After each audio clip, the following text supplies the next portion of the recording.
오늘은 갈라디아서 5장 1절에서 6절까지입니다. 제가 한 절, 또 여러분들이 한 절, 마지막 절은 다 함께 이렇게 있는 것으로 교독했으면 좋겠고요. 제가 다 찾으신 줄 믿고 먼저 시작하도록 하겠습니다. 그리스도께서 우리를 자유롭게 하려고 자유를 주셨으니 그러므로 굳건하게 서서 다시는 종의 멍에를 매지 말라. 바울은 너희에게 말하노니 너희가 만일 할례를 받으면 그리스도께서 너희에게 아무 유익이 없으리라. 내가 할례를 받는 각 사람에게 다시 증언하노니 그는 율법 전체를 행할 의무를 가진 자라. 율법 안에서 의롭다 함을 얻으려 하는 너희는 그리스도에게서 끊어지고 은혜에서 떨어진 자라. 함께 읽겠습니다. 그리스도 이의 소망을 기다리노니 그리스도 예수 안에서는 할례나 무할례나 효력이 없으되 사랑으로서 역사하는 믿음뿐이니라. 아멘. 네, 오늘은 갈라디아서 30번째 시간입니다. 사랑으로 역사하는 믿음이라는 제목으로 말씀을 전하려고 합니다. 여러분들이 오늘 성경을 보시면은 이제 성경이 자체적으로 나눠놓은 그런 부분이 있죠. 그러니까 4장 21절에서 5장 1절까지를 보통 저희는 단락으로 나눠놓은 것을 여러분들이 확인하실 수 있을 겁니다. 근데 저희가 저번 설교 때 31절까지 끊고 또 지금은 5장 1절부터 제가 시작을 하지 않습니까? 그러니까 저는 5장 1절부터 이렇게 단락을 나눈 것인데, 이제 5장 1절은 사라와 하갈의 비유 부분에 어떤 결론부로 볼 것인가, 아니면은 이제 31절까지가 바울의 신학적 논증이 끝났고 5장부터는 이제 직접적인 경고를 시작하게 되거든요. 그래서 5장 1절을 직접적인 경고의 시작 부분으로 볼 것인가, 이런 시각의 차이에 따라서 이제 나눌 수가 있습니다. 단락을 5장 1절까지 포함시킬 수도 있고 앞단락을, 아니면 5장 1절부터 단락이 시작한다라고도 볼 수도 있는데, 아무튼 어떤 식으로 나누든지 간에 바울의 핵심 주장을 이해하는 데는 아무런 차이가 없습니다.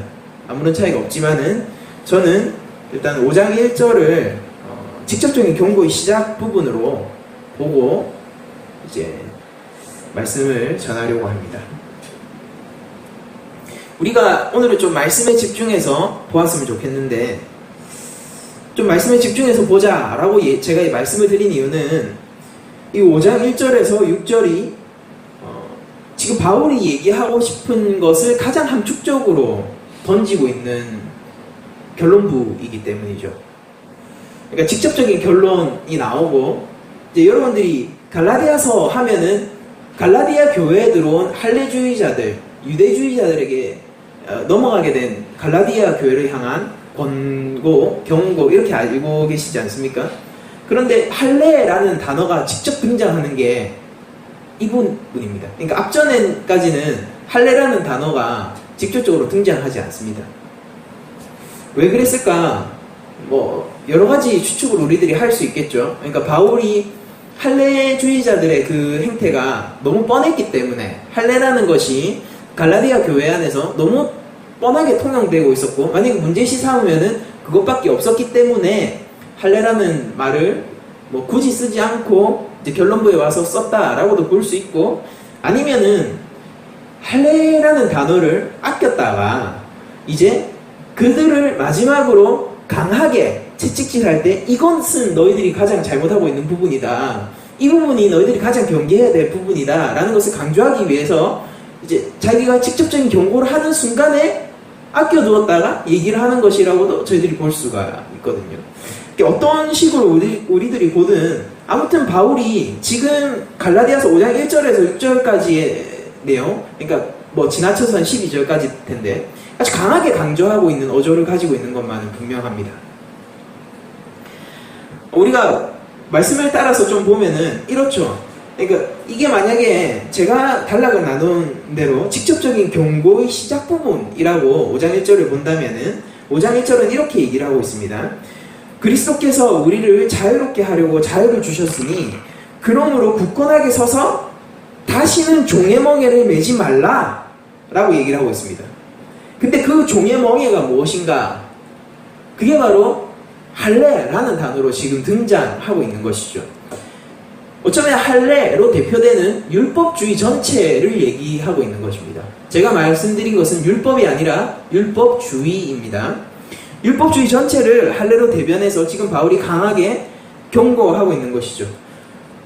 5장 1절은 어떻게 보면은 되게 평이한 구절이라고도 볼 수 있어요. 오늘날의 성도들에게는, 우리들에게는 그냥 은혜로운 구절이라고 볼 수 있는데, 이 구절이야말로 바울이 알고 있는 가장 경탄스러운 장면인 것입니다.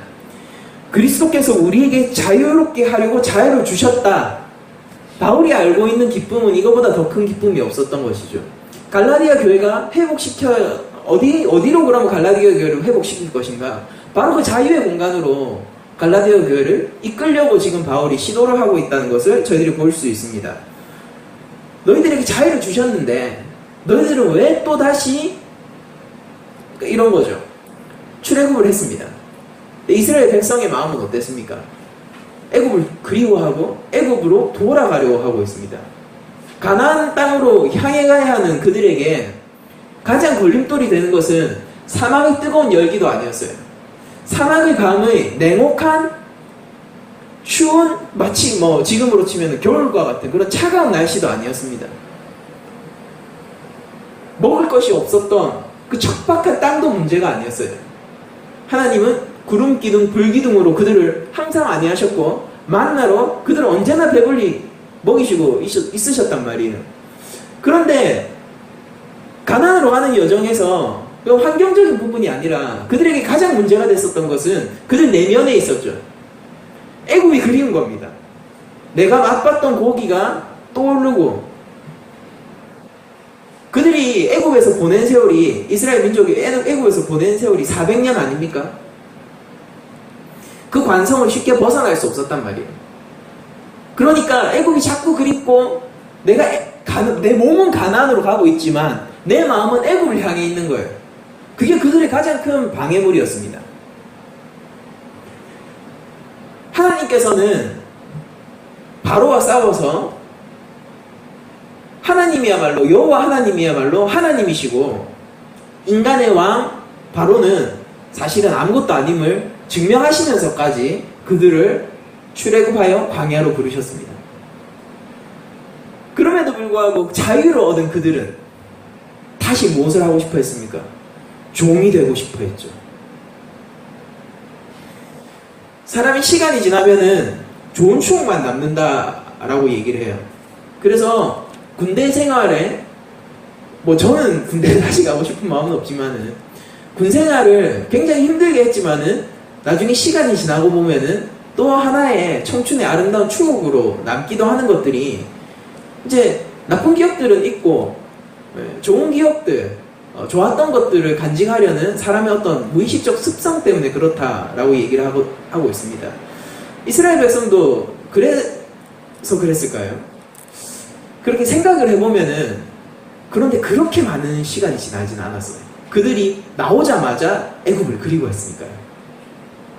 나오고 얼마 되지 않아 그들은 애굽을 그리워했으니까 그런 것 같지도 않습니다. 이걸 어떻게 설명해야 될까요? 그들의 본성인 것이죠. 자유의 길을 불편하게 여기고 종의 길을 편안하게 여기는 그들의 아주 나쁜 본성이라는 것이죠. 우리 가운데도 그런 것들이 있습니다. 이스라엘 백성보다 더욱 심각한 일들이 우리 내면 세계에서 일어나고 있죠. 이스라엘은 그저 육체적 노예였을 뿐입니다. 그러나 우리는 죄 가운데서 우리의 영혼이 사로잡힌 죄인들이라는 사실이 우리를 더욱 절망하게 만드는 것이죠. 그러나 그리스도께서 우리에게 자유를 주셨습니다. 그렇다면 그 자유를 누리고 그 자유를 붙들고 그 자유 속에서 내가 자유인인 것을 마음껏 드러내는 것이 마땅한 일이 아닐까요? 그러나 우리는 또 어느샌가 죄 가운데서 종의 멍에를 메고 있는 우리의 영혼들을 바라보게 되죠. 그런 갈라디아 교회에 바울은 이렇게 얘기하고 있는 것이죠. 지금 우리의 영적 현실과 갈라디아 교회 안에 있었던 영적 현실은 시간의 간극에도 불구하고 그닥 변하지 않은 것 같습니다.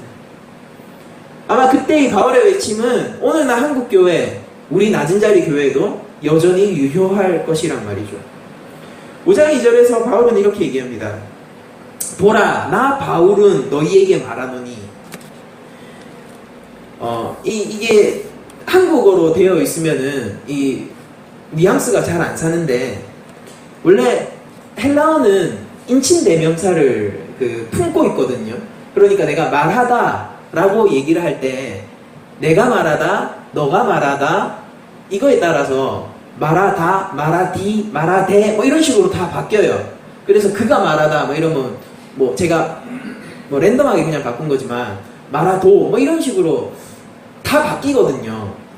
그 동사 자체가 바뀝니다. 그래서 동사를 보면은 이 동사가 어디에 걸려 있는지 나옵니다. 그러니까 앞전에 뭐 무슨 여자가 나오고 남자가 나오고 내가 나와도 동사를 보면은 이 동사가 그 인칭에 있으니까 동사 자체에 누구한테 걸리는지 알 수 있거든요. 근데 이 원문을 보면은 바울은 내가 말하다 라는 말에 이제 자기 자신을 적어놓 이미 포함하고 있으면서도 나 바울이라는 말을 굳이 다시 한번 더 써요. 보라 라는 말도 적어놓고 있습니다. 이게 뭐냐면은 아주 강조해서 강하게 얘기하는 겁니다. 그러니까 글자고 억양이 느껴지지 않지만은 만약 말로 한다면은 나 박기현은 이렇게 얘기하는 것과 나 박기현은 이렇게 얘기하는 것은 완전히 다르지 않습니까? 지금 바울은 보라 나 바울은 너희에게 말한다 라고 얘기를 하고 있는 뉘앙스라고 여러분들이 보시면 돼요. 5장 2절에 보라 나 바울은 너희에게 말하노니 무엇을 강하게 얘기합니까? 너희가 만일 할례를 받으면 그리스도께서 너희에게 아무 유익이 없으리라 라고 얘기를 하고 있어요. 우리들이 앞으로 3절, 4절, 5절, 6절을 보면서 계속 확인하겠지만은 바울은 지금 할례를 받는 것 자체에 문제를 걸고 있는 건 아니에요. 이렇게 얘기하면 이상하지만은 바울은 할례를 받는다라는 행위 자체에 지금 문제를 걸고 있는 게 아니라 너희들이 성령으로 시작했다가 이제 육체로 마치는 것을 걱정하고 있는 것입니다. 앞에서의 바울의 논조였죠. 우리가 문맥 속에서 이걸 읽어야 되는 것이죠. 너희가 만약 할례를 받는다라고 얘기하는 것은 할례로 대변되는 너희들이 성령의 길을 저버린 그것을 지금 바울은 공격하고 있는 것입니다. 여러분들 우리는 누구도 온전치 않아요. 누구도 온전치 않습니다. 믿음과 순종의 길을 온전히 100% 걸어갈 수 있는 사람은 그 누구도 없죠. 그래서 때로는 잘못 생각하고 성경에서 어긋나는 것들을 당연스럽게 받아들이기도 하고 어떤 부분에서는 다른 부분은 다 성경적으로 생각하면서도 또 어떤 부분은 성경에서 얘기하는 것과 전혀 다르게 생각하면서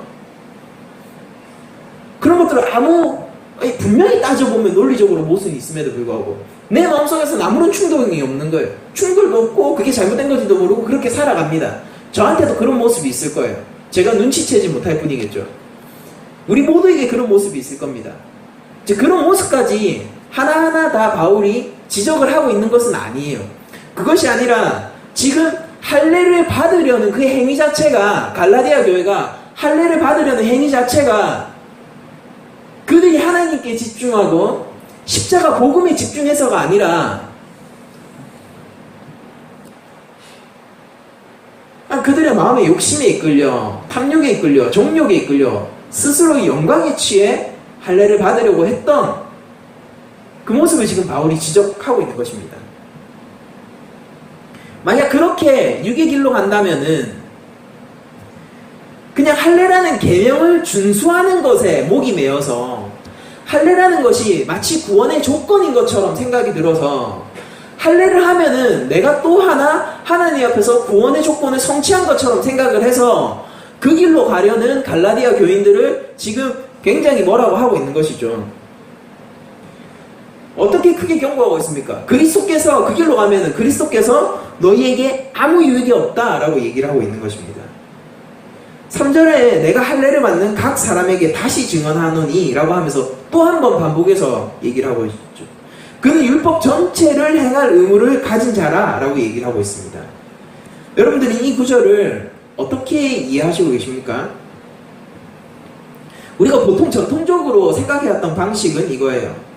3절은 이제 전통적으로는 이렇게 해석이 되어 왔죠. 할례를 받는 자는 율법에 속하게 되고 율법에 속한 자는 모든 율법을 지켜야 한다. 근데 그 길은 자멸의 길이다. 왜냐면은 율법은 누구도 온전히 이행하는 것이 불가능한 법이기 때문이다.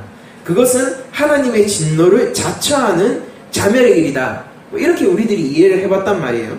근데 3절은 이런 의미로도 쓰일 수 있어요. 실제 갈라디아 교회에 들어온 거짓 교사들이 잘못된 행태를 지적하는 구절로 쓰일 수가 있습니다.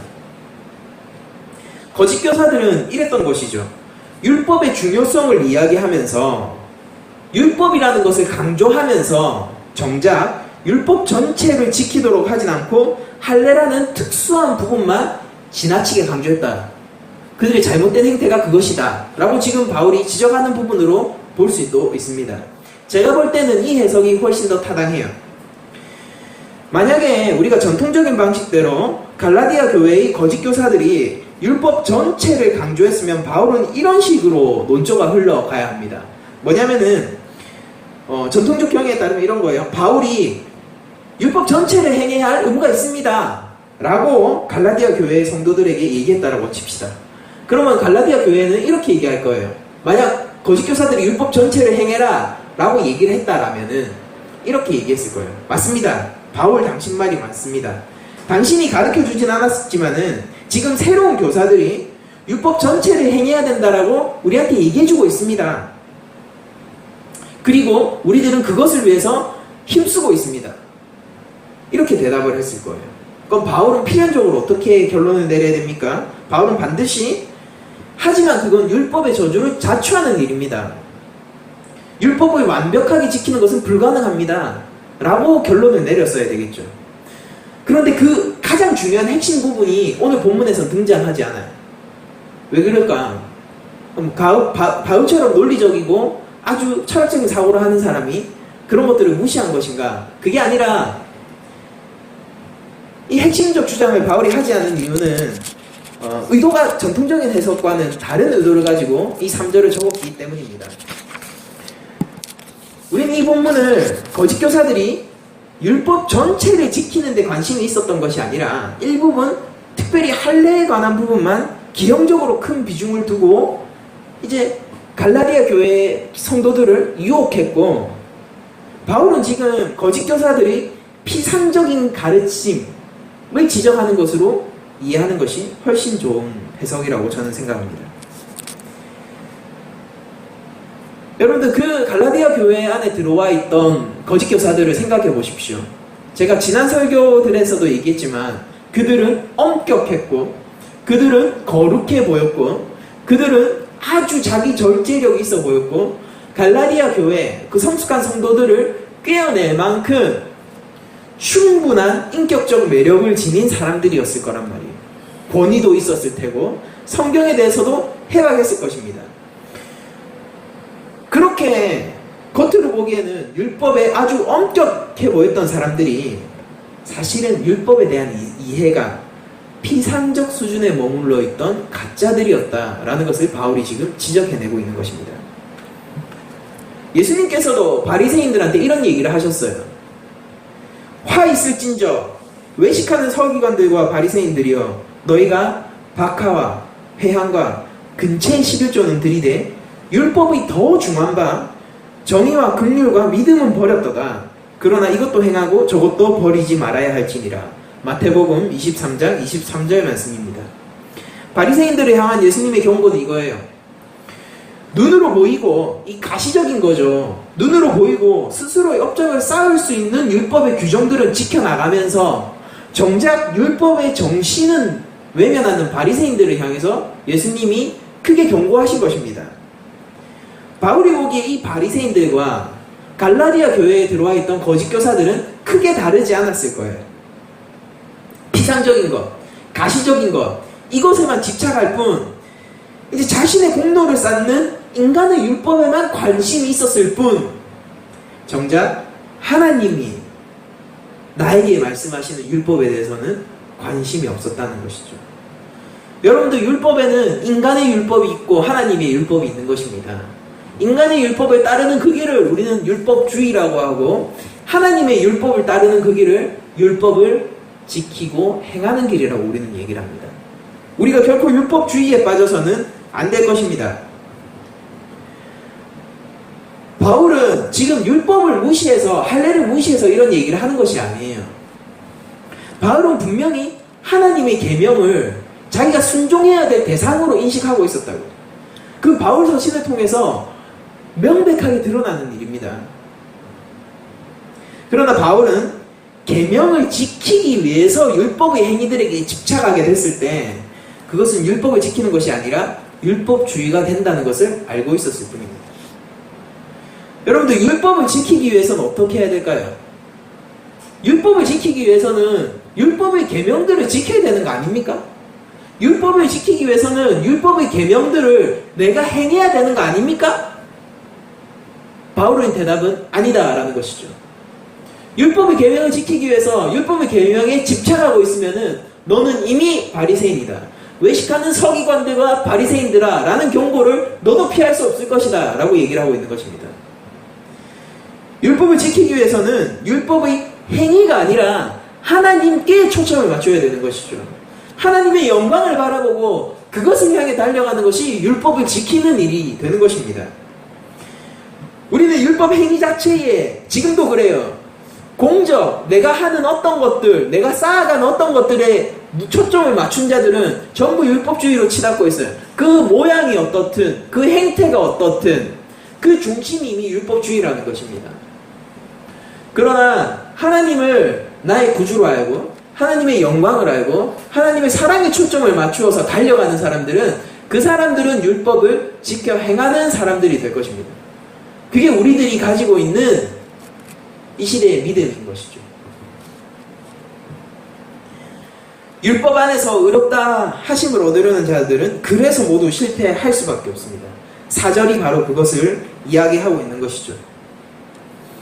율법 안에서 의롭다함을 얻으려 하는 너희는 그리스도에게서 끊어지고 은혜에서 떨어진 자로다. 왜냐면은 그들은 율법의 계명에만 집중하고 있기 때문입니다. 그 순례길은 더 이상 길이 없는 절벽의 순례길입니다. 가다 보면은 내가 길을 걷구나, 내가 지금 길을 가고 있구나 라는 생각을 주지만은 그 끝은 반드시 막다른 절벽이 된다는 것이죠. 우리의 행위를 의지하고 우리의 가능성을 우리가 믿을 때 적어도 구원의 부분에 있어서는 말입니다. 우리가 할 수 있는 것들이 많잖아요. 하나님 안에서 또 우리가 받은 것들이 많지 않습니까? 할 수 있는 것들이 있어요. 이 땅에서 우리가 능력을 내고 발휘를 하면 할 수 있는 것들이 있어요. 그러나 우리가 잊지 말아야 할 것은 우리한테 무능력한 부분이 있다는 것이죠. 우리가 모든 부분을 할 수 없다라는 것이에요. 적어도 구원의 부분에 있어서만큼은, 적어도 생명의 부분에 있어서만큼은 우리가 마음대로 그것을 좌지우지 할 수 없다는 것입니다. 적어도 죄의 문제에 있어서만큼은 우리가 그것을 해결할 수 없다는 것이에요. 죄라는 것은 이미 벌어진 어떤 것이에요. 말은 주워 담을 수 없다, 엎질러진 물은 주워 담을 수 없다라고 얘기하지 않습니까? 죄가 꼭 그런 식인 거죠. 여러분들, 우주로 날아가는 로켓이 있다면은 그 로켓에 무슨 들어가는 부품이라든지 아니면 전면에 차지하는 무슨 특수 합금 이런 것이겠죠. 그런 쇠라든지 이런 것들을 만들 때 그 기준이 어떨까요? 그냥 온전해야 돼요. 완전해야 돼요. 다른 부분은 다른 회사의 제품보다 훨씬 강한 합금이 있다고 칩시다. 99.9%가 완벽해요. 더 말할 나위가 없어요. 그 어떤 제품보다 뛰어납니다. 근데 약간의 크랙이 가 있습니다.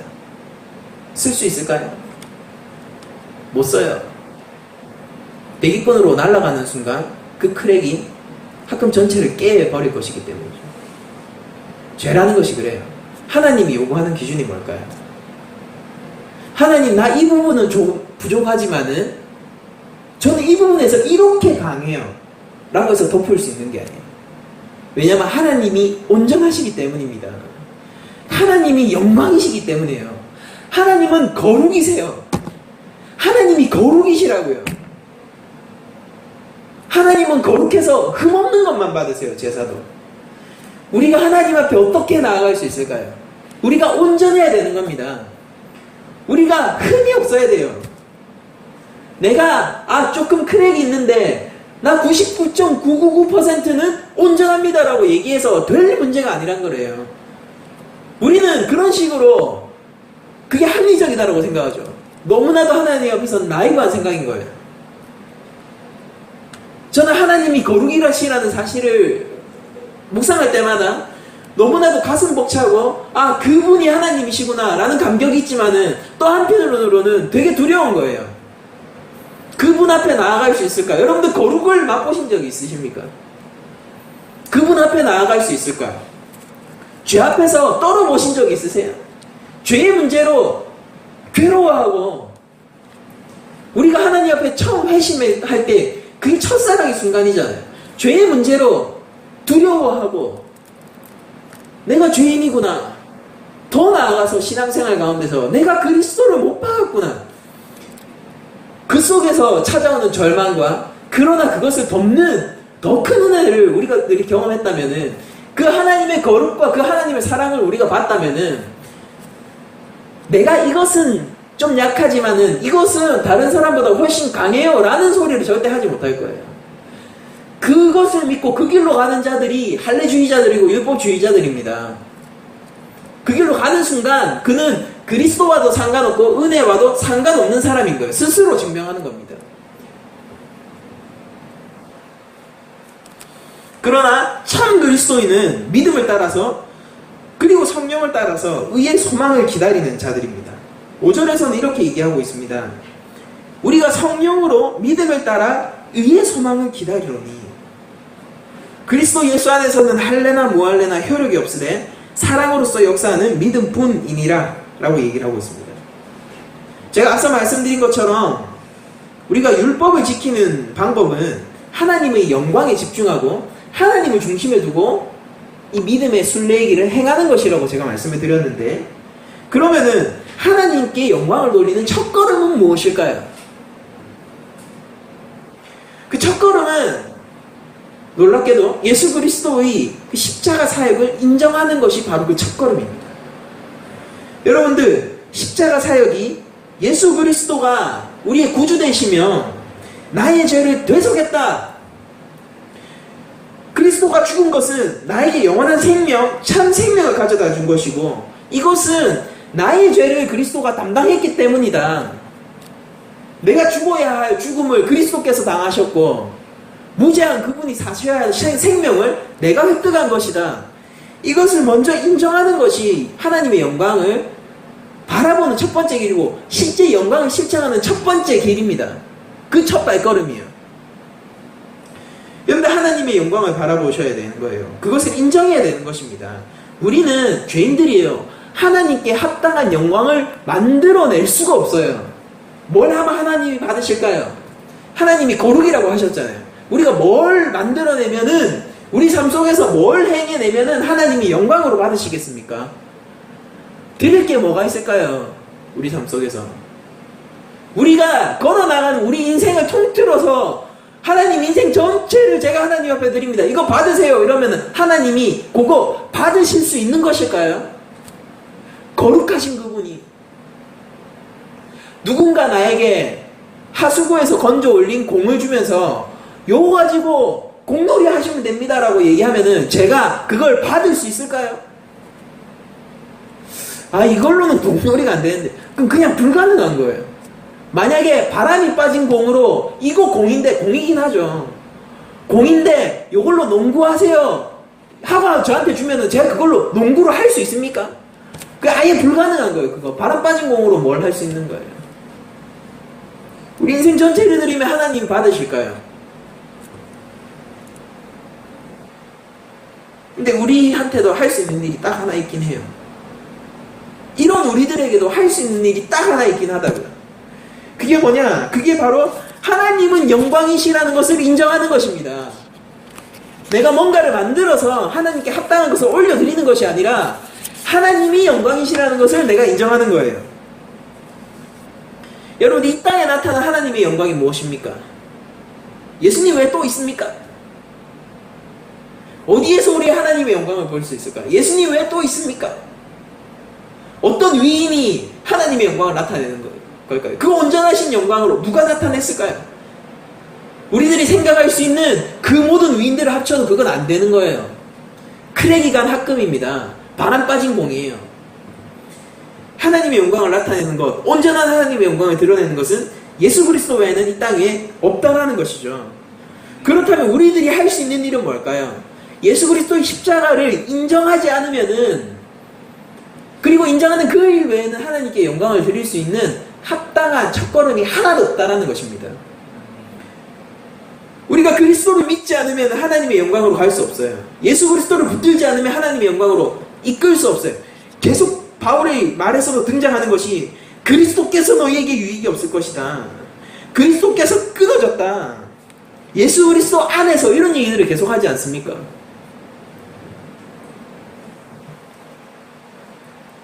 우리는 우리의 행위로 율법의 계명을 완성하는 것이 아니라 율법의 요구를, 그 철저하고 완벽한 순종의 요구를 100% 완성하신, 그렇게 순종의 길을 걸어가신 예수 그리스도의 의에 기대어서 의롭다함을 얻는 것입니다. 그리스도가 우리에게 전가되지 않고는 무엇도 우리를 의롭게 할 수 없어요. 하나님께 바쳐드리고 싶다, 내 사람 하나님께 드리고 싶다, 내 삶이 온전해져야죠. 무엇으로 가능할까요? 내가 뭔가를 해서 가능할까요? 내가 할례를 받으면 가능할까요? 내가 율법의 요구를 철저하게 지키면서 가슴팍에 새기고 온 방에 붙여놓고 내 삶의 전체를 고행의 길로 물들여가면서도 철저하게 율법을 지키면 가능할까요? 아니에요. 이미 행하신, 이미 완성하신, 이미 승리하신 예수 그리스도를 믿고 그 십자가를 붙들면은 그때부터 이제 내가 온전하게 하나님께 뭔가를 드릴 수 있는 상태가 시작되는 겁니다.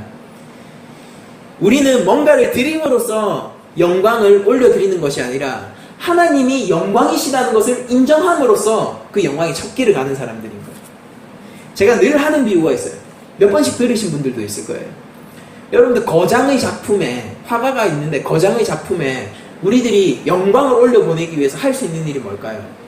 거기에 코발트 블루를 색칠해주면은 이 작품에는 코발트 블루가 없어. 이건 너무 예쁜 색인데 색칠해주면은 영광을 더할 수 있는 겁니까? 핑크색을 조금 칠해주면은 그 영광을, 이 작품에 더한 영광을 올려줄 수가 있는 걸까요? 아니에요. 하는 순간 작품이 작품으로서 가치가 떨어지죠. 그 작품에 최고의 찬사를 보내는 게 그 화가에게 최고의 영광을 올리는 것이죠. 아무것도 하지 않는 거예요. 그 작품에 손대지 않는 거예요. 작품에 손대지 않는 거예요. 우리가 할 수 있는 거. 그런데 인정하는 겁니다. 이 작품이야말로 나를 감동시키는 작품. 이런 작품이 어디 있나, 세상 가운데. 그 순간 영광 올려드립니다. 제가 다시 한번 말씀드립니다. 구원의 일에 관해서, 적어도 죄의 부분에 관해서 우리들이 할 수 있는 건 아무것도 없어요. 우리들이 할 수 있는 거는 딱 하나 있습니다. 예수님이 우리 죄를 사하셨구나. 이 얼마나 놀라운가. 예수님이 우리의 죄를 십자가 위에서 끝냈구나. 우리 승리했구나. 더 이상 내가 죄의 노예가 아니구나. 내가 이제 그리스도 예수 안에서 자유하구나. 이 감격과 탄성을 외칠 때 하나님은 영광 받으신다라는 겁니다. 이 원초적인 이 믿음, 우리 가운데 있는 이 원초적인 이 믿음, 이게 우리를 구하는 거예요. 지금 바울은 할례를 받아야 된다, 말아야 된다, 뭐 이런 얘기를 하는 게 아닙니다. 만약에 갈라디아 교회가 성령으로 시작한 그 길을 잘 걷고 있었다고 칩시다. 만약 그랬다면은, 그런데 할례를 받는다고 했으면은 바울은 그게 뭐 도움이 안 되는 행위지만은 나름 관용했을 거예요. 그 뭐 특별히 입대거나 하진 않았을 거라고요. 성령에 시작한 그 길을 잘 가고 있다면은, 그런데 할례를 받으려고 한다라면은 뭐 그게 뭐 도움은 안 되는 거지만은 또 너희들이 성령의 길 안에서 그걸 받으면 나름의 유익이 있을 수 있으니까 뭐 관용했을 거란 말이죠. 이게 뭐 그냥 나이브한 생각 때문에 그런 게 아니라 그들은 핵심적인 것을 지키고 있었기 때문에 그렇게 했을 거란 말이죠. 근데 지금 갈라디아 교회는 단순히 그냥 성령의 길을 가는데 할례를 하나 좀 더 하는 정도가 아니라 할례를 받음으로써 성령의 길을 육체의 길로 꺾어버렸다는 데서 문제가 있는 것입니다. 여러분들 할례는 받아야 되고 말아야 되고 뭐 이런 논쟁의 대상이 아니에요. 여러분들 할례가 효력이 있습니까? 효력이 없어요. 근데 반대로 물어볼게요. 무할례, 내가 할례를 받지 않는 건 효력이 있습니까? 그것도 효력이 없어요. 할례를 안 받으면 내가 하나님 앞에 큰일 한 거예요. 그것도 아무 효력이 없는 거예요. 뭐 바울이 지금 할례를 받아야 되고 할례를 받으면 너희들이 끊기니까 왜 이렇게 화들화들 이렇게 마음이 하면서 그런 식으로 그 갈라디아 교회에게 답답한 마음을 전하는 게 아닙니다. 믿음의 길을 벗어나고 있는 갈라디아 교회에게, 성령의 그 길을 벗어나고 있는 갈라디아 교회에게 마음이 안타깝고 들끓어서 지금 이 얘기를 하고 있는 거예요. 할례 받지 마라. 뭘 얘기하고 있는 겁니까? 성령의 길로 돌이켜라. 만약에 갈라디아 교회 안에서 이런 풍조가 있었으면 그것도 바울은 지적했을 거예요. 아, 나는 절대 할례 받으면 안 돼. 그러면 나는 구원에서 탈락할 거야. 이런 식으로 생각하는 사람이 있었으면 바울은 역시 갈라디아서를 적었을 겁니다. 그 자들을 경고하기 위해서. 우리의 구원의 조건은 믿음입니다. 믿음으로 난 성령을 따라서 의의 소망을 기다리고 더 이상 종의 멍에를 매지 않는 것이 바울이 얘기하고 싶은 바예요. 여기서 갈라디아서 전체를 통해서. 이 같은 맥락에서 보면은 교회에도 예전부터 퍼져 있는 베리칩 같은, 베리칩 여러분들 들어보셨어요? 666 이러면서. 베리칩 같은 이야기는 정말 말도 안 되는 이야기인 거죠. 베리칩을 받으면은 짐승의 666표를 받는다. 그러니까 구원에서 탈락된다. 뭐 이런 유언비어가 퍼져 있는데, 또 뭐 특별한 교회들은 그것들을 아주 강하게 신념처럼 지키기도 하고 그러지만은 이건 정말 말도 안 되는 얘기예요. 예수를 믿는 믿음 위에 무엇이 우리의 구원에 영향을 미칠 수 있습니까? 666은 옛날에는 컴퓨터라고 그랬어요. 좀 시간 지나니까 바코드라고 그랬어요. 이제 베리칩이라고 그럽니다. 그런데 스마트폰에, 아니 사람 몸에 칩을 심는 게 그게 체질적으로 본능적으로 거부감이 있잖아요. 모든 사람에게는. 그러니까 지금 그런 베리칩에서 뭐 사용 가능한 기능들, 뭐 그걸로 결제도 하고 그걸로 뭐 모든 아이디 신분도 증명하고 뭐 그런 일들이 전부 어디서 일어나고 있습니까? 스마트폰에서 일어나고 있죠. 이제 이렇게 시간이 지나면 어떻게 될 것 같아요? 베리칩 말고 또 다른 게 등장할 겁니다. 또 다른 게 등장할 거예요. 컴퓨터라고 했는데 아니었어. 이제 자기들도 컴퓨터 없이 살 수 없는 사람이 된 거예요. 바코드를 했는데 아니었어. 자기도 그거 찍어야지 물건 살 수 있는 거예요. 바뀌는 거예요. 베리칩 했는데 이제 스마트폰으로 그 기능이 전부 이동하네? 절대 사람들이 칩을 이식할 것 같지 않네? 그러면 그게 없어질까요? 또 다른 게 나옵니다. 그 가운데서 우리의 해결책은 뭘까요? 그런 것들을 하나하나 세세하게 알아가지고 매번 이건 아니야, 이건 아니야, 이건 아니야. 이게 우리의 해결책이 아니라 우리의 해결책은 믿음을 붙드는 거예요. 예수 그리스도의 십자가를 붙드는 겁니다. 성도의 해결책은 늘 그래왔어요. 갈라디아 교회에서도 해결책은 그거예요. 예수 그리스도의 은혜 가운데로 우리가 나가는 겁니다. 십자가 가운데서 그 안에서 우린 자유한 거고, 그럼 예수 그리스도가 그 십자가가 성령님이 우리를 지켜주시는 거예요. 그게 우리 믿음의 길입니다. 얼마나 심플한 거예요. 뭐 학문을 통해서 뭐 무슨 성경을 보고 뭐 이렇게 해서 우리가 알 수 있는 거예요. 성경으로 아는 겁니다. 이거는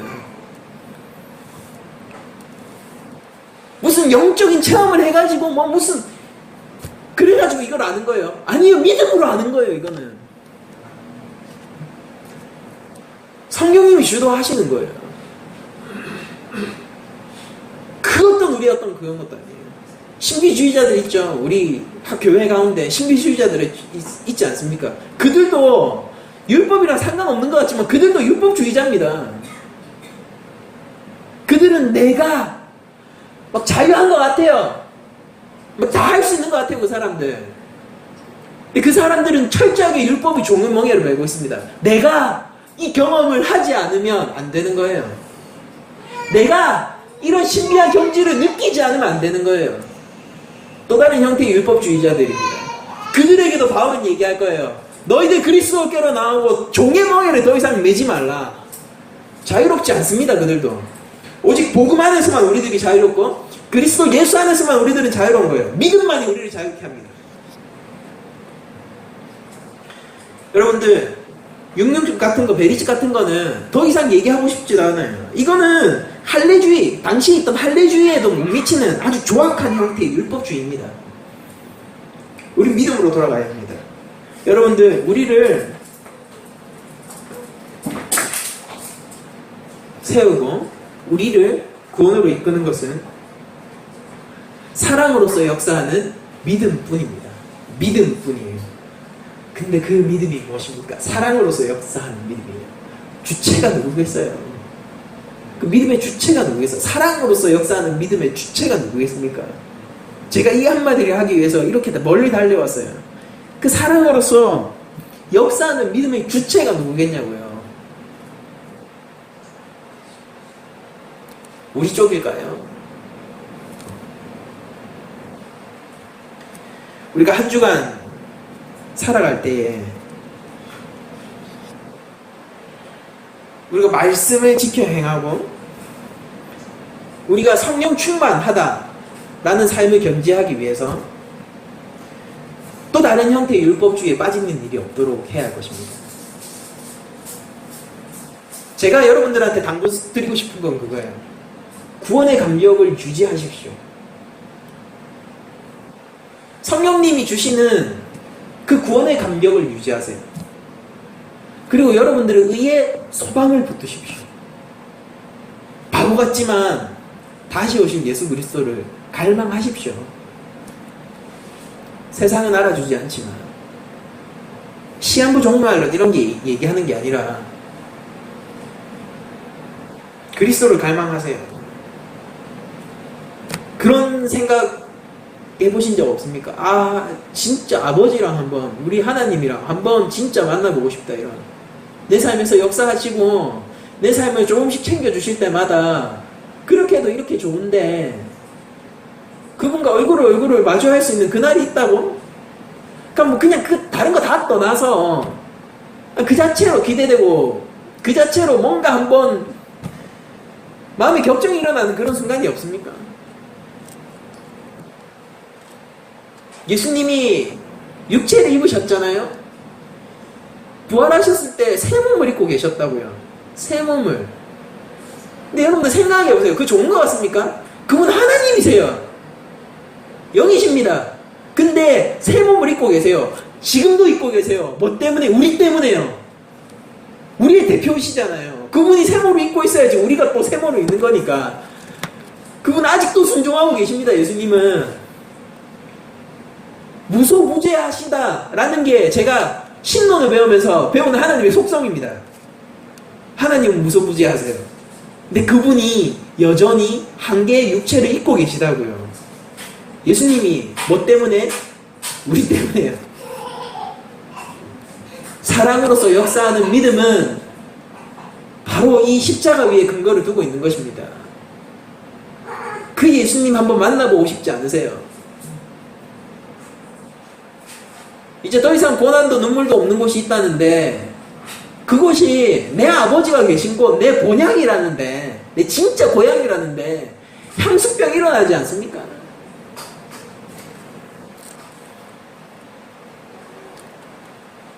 그게 사랑으로서 역사하는 믿음이 주는, 우리에게 주는 평안이고 우리에게 주는 기쁨이고 감격인 것입니다. 그게 우리한테는 실제예요. 실제.